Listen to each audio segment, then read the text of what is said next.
You talk about the vulnerability that people have in the twilight of their competence. Well, to give you a little bit of background on that particular chapter, I think when people think about inheritance disputes, they think it all happens after someone dies and the fighting begins. Most of the trouble begins when parents begin to fail, because that's when bad actors that may have had an axe to grind can enter and change the parents' wishes to favor themselves.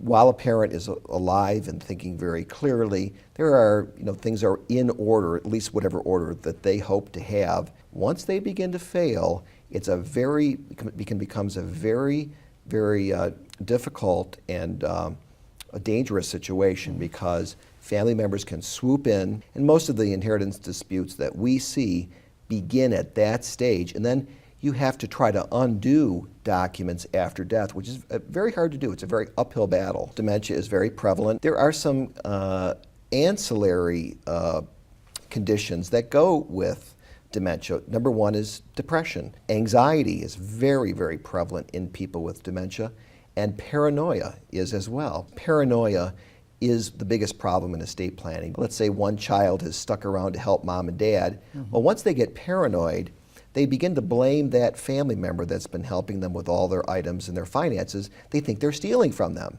Well, in a dysfunctional family, that word gets out, and next thing you know, my brother John is stealing from my parents. Well, it's not true, but what that causes is a lot of turmoil. Dementia is a very large problem in this country, and there are many side effects. People are staying in their home, maybe too long in some instances.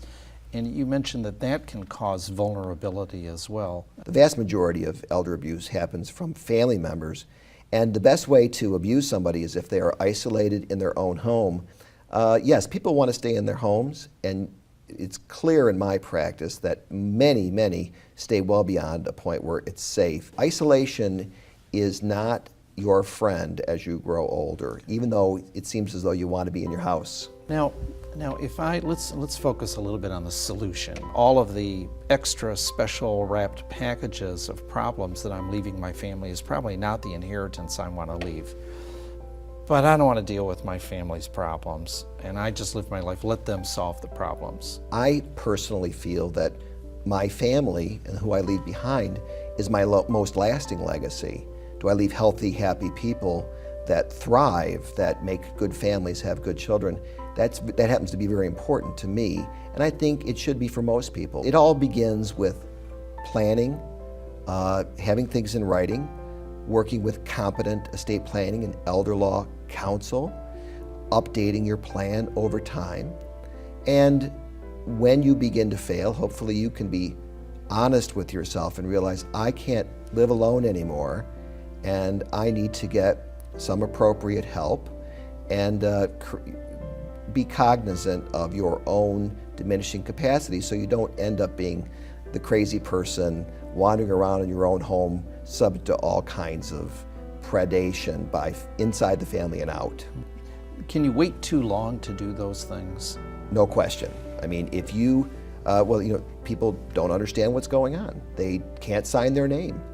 I was in the hospital in ICU this week, holding a 91-year-old man's head up so we can get a piece of paper, and he's intubated, tubes everywhere, to get him to sign his name at 91 years old.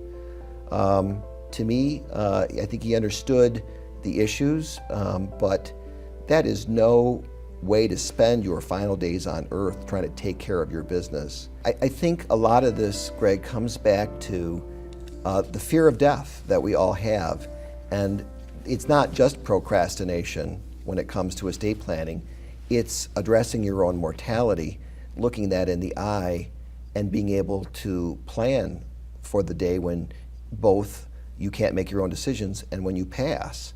You have to overcome some big fears to do that, but I encourage everybody to do that because it will benefit your family. The concept of family is so different now and has been the last many years. Do you have any words that people with a mixed family structure like that, if I'm the person and I've got stepchildren and a new wife, any guidelines that I should watch out for? It's a balancing act because you are dealing with the needs and expectations of two very diverse groups. In fact, groups that have a natural inclination to clash. You have to be very aware of the need of a surviving spouse to be able to live an appropriate lifestyle, but the needs of your children, and this is where I see the neglect in estate planning. People forget about their children, leave everything to a second or third spouse, and their children are left behind with the impression that mom or dad didn't love me, and that's just wrong. They shouldn't get everything. The second spouse shouldn't get everything. We certainly have to remember our children. They love us, we love them, and we also want to take care of a spouse appropriately. So it sounds from your comments and what I read in the book that it's not just the kids that cause the family inheritance fights, but it really, you got to back it up and take some blame yourself about how you organize and lead and perform with your family. That was such a Well, we tend to phenomenal- give the decedent a pardon. We just focus on their fighting heirs like they're really selfish and stupid. But the parent often had a hand in leaving people in the mess that they do. I have something that the final chapter is called Final Thoughts, and in that chapter I try to set out what is important, what is the legacy that we leave, what does live beyond us. And the importance is that we do leave family members, we leave children, grandchildren, and the legacy that we leave is the love that we bring. And I believe it's possible with some planning to enrich all of the lives that we touch.